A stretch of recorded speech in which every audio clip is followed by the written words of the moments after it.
Welcome to Sweet Life Beat Life. We hope this video helps. You begin by confirming the app version and OS compatibility. This prevents chasing phantom bugs.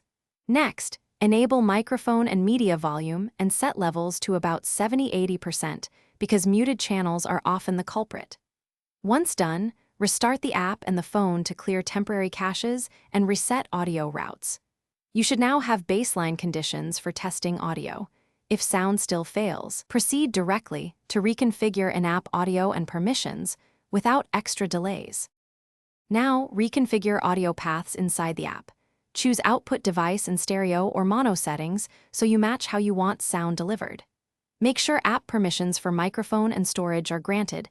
Denied permissions block input and some playback features.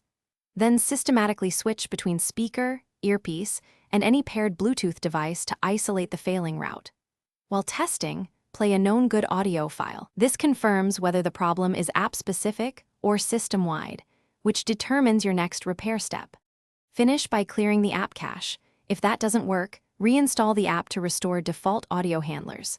Once reinstalled, update phone firmware and Bluetooth drivers so codecs match. Then test using a wired headset to rule out wireless issues. If sound works on headset but not speakers, the problem is hardware. Make sure contacts are clean. If none of these steps fix the issue, contact app support with logs and exact steps you tried, because they can inspect deeper errors. Thanks for watching. Consider subscribing if we helped you.